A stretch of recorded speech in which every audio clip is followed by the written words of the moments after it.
مرحبا بكم في ندوتنا التي يعقدها المعهد العالي للدراسات التكنولوجية بصفاقس بالتعاون مع معهد كيركوت بالولايات المتحدة الأمريكية.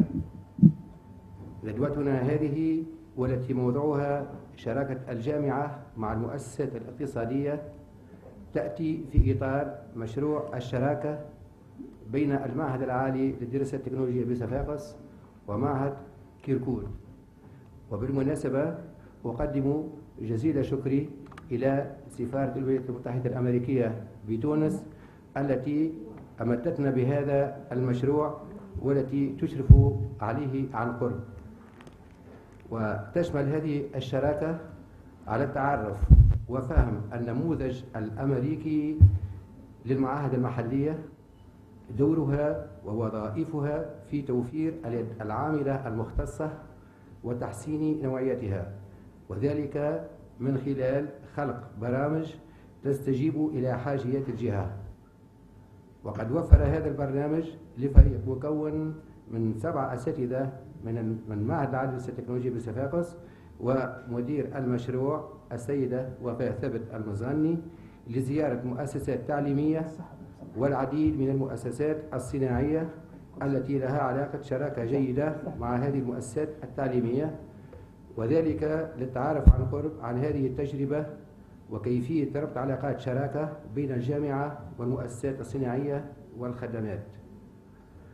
أجدد شكري العميق لجميع الحضور والذين أولوا أهمية كبيرة لأعمال هذا الملتقى، متمنيا لكم إيجاد الإفادة والاستفادة والعمل بها جميعا. والسلام عليكم ورحمة الله وبركاته. Dear guests, distinguished speakers, colleagues, students, ladies and gentlemen, welcome. Thank you for joining us today at this conference on making higher education businesses partnerships work, challenges, best practices, and lessons from successful collaborations. To our eminent speakers who come from distant places, from USA and from Saudi Arabia, I bid you a very warm welcome.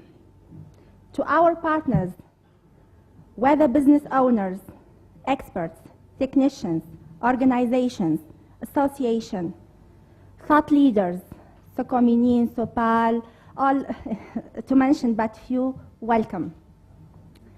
We are indeed honored to have you here. That many of you are here today shows how important our work is. This conference is organized within the framework of 2-year U.S.-Tunisia Community College Development Partnership that started in 2012 and funded by U.S. Embassy and run by Kirkwood. We hope that this conference will not be just, between two inverted commas, a talk shop. We want it to be a real workshop. We wanted by the end of this event, we intend to formulate all set of recommendations to be known as the chart for successful collaboration. This chart will be crafted by all stakeholders based on the discussions during the roundtable in the afternoon. I hope this will be a benchmark for future. All participants are encouraged to get involved in the development of this chart. I wish everyone successful and fruitful conference, and thank you again. This 2-year community college development partnership has established already great friendships among our global institutions.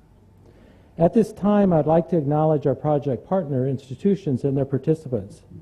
From Tunisia, the Higher Education Institute of Sfax, our good friends, in Ahmed East. And is Chris here today? Not yet. We'll be joined by Ahmed East here in the future. I hadn't seen him. From America, then Iowa State University and Kirkwood Community College, who are all projects partners in this initiative. At this time, I'd like to ask everyone who participated in this project at this date to stand as I introduce you? It always seems impossible until it's done. I'm quoting here Nelson Mandela. And by the way, I would like to pay tribute to Nelson Mandela, the greatest leader of our age, of his heroic adherence to his principles, for his perseverance, and for being as an exceptional man that has been a powerful and inspiring to millions of people around the world.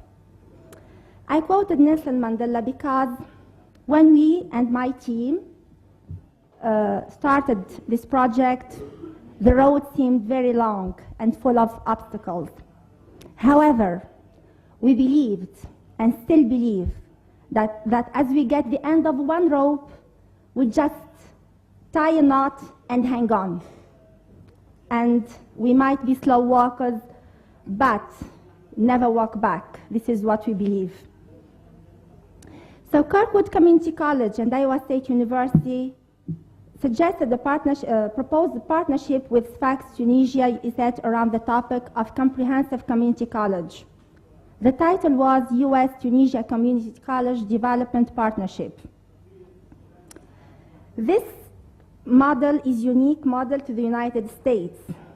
According to the application made by Kirkwood, May 2012, this model could bring with it many advantages to the Tunisian need for economic and workforce development. The idea was the development of concepts from a community college system through developing a partnership among Kirkwood Community College, Iowa State University, and Amidist. And hopefully it would be sustainable and mutually beneficial for all parties, and could include transfer education, technical vocational education, teacher training, and general education. The primary objectives of the program are to exchange faculty staff and students, and provide Tunisian educators and administrators with specific training and hands-on experience with U.S. Community College. So when we went to USA, the learning objectives were to, of the first visit, have been defining the U.S. community college system and the role it plays in the U.S. educational system, providing an interactive teacher training workshop focusing on instruction design and development. This would include developing course objectives, learning outcomes, course planning, activity design, lesson plans, and measuring student learning. Here I'm quoting the objective set by Kirkwood. Providing hands-on training session on classroom technology and interactive learning, introducing the involvement of student support services at community colleges, discussing how career and technical programs are managed on U.S. community college campuses to include advisory committees who steer the direction of curriculum, engaging in cultural learning about the local Iowa area, and attending international conference. So these were the main objectives. And this conference is meant to be a continuation of what we have already started in the USA. Our conference today is a true recognition of an existing problem and the belief that education, businesses, politicians can be a part of the solution. It's also a call for all stakeholders to champion the cause and be as the prime movers. I'm quoting New Directions in Community Fretwell. There have been ups and downs, and we may encounter many defeats, but we will not be defeated. In fact, I'm quoting Maya Angelou, it must be necessary to encounter the defeats so you can know who you are, what you can rise from, how you can still come out of it. Thank you very much. And it only extends back to 1635, where we had the first school, the first Latin school that was established in the United States. Our educational system was very much an agricultural system. designed to help families that lived on farms. And the first education schools were just one-room schoolhouses where students of multiple ages participated with just one instructor. Of course, the first higher education, the first university, was Harvard, and that was established 1 year later in 1635. And the first president of Harvard, who was Henry Dunster, actually taught all the courses himself. So you see, it had a very humble beginning and, of course, a very successful outcome. There's a picture of Harvard early on. A little bit about our education system. I'm going to jump ahead to more recent times. The 19th were a very important time in American education. It was a time when our country decided that segregation was no longer going to be the rule of the land. So Tunisia is approximately the size of Wisconsin, and I know you know where Wisconsin is. But I want to especially thank you for your warm hospitality. We had a great time. We were especially greeted well in Sfax, and we've experienced the entrepreneurial spirit and the warm hospitality. We visited the construction company, Sokominin, and we had quite a few connections with the United States, and we had a really great time and warm hospitality, and this is a case in point. This is right now the temperature in Cedar Rapids. So I want to go back to my colleague's comments by John, which talked about this is not meant in any way to be prescriptive. Rather, it is to share with you some ideas and methods and practices that we have used to engage our employer community, engage our administration and faculty in contextualizing our curriculum to the 21st century workforce needs. I've divided the presentation up into 3 components. The first part will be focusing on what are the benefits. What are the reasons in the United States of America that our technical institutes and community colleges are so closely aligned with employers? What are the benefits we receive at the community college? But then also talk about the benefits that our employers have received, or the benefits they need to see in order to continue partnerships with the community college system. This is the idea of bringing, therefore, the American university system to the area, and the area to the American system. So the target of the international university is to focus on the MENA, as I said, MENA, and also all the African countries. These are going to be some of obviously the academic part of it is going to cover all specialties. So we will have the school of the school of applied, everything applied. We'll have the school of applied engineering, applied business, applied, everything is going to be applied. And we'll see later on with the second components with the business, what does it mean applied.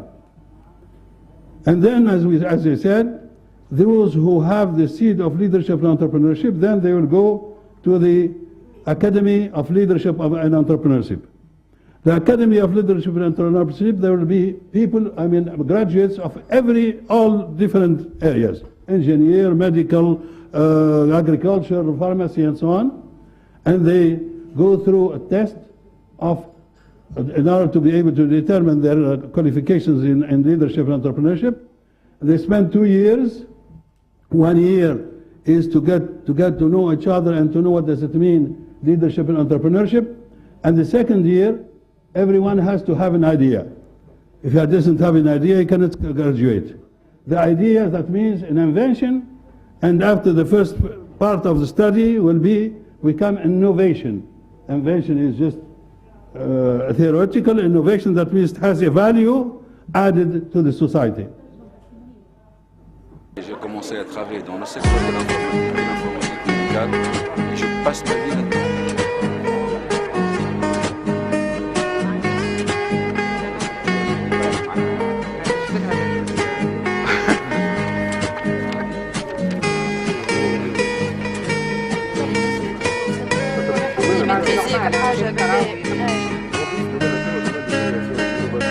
toujours في الديفلوبمون، surtout في domaine spécialisé.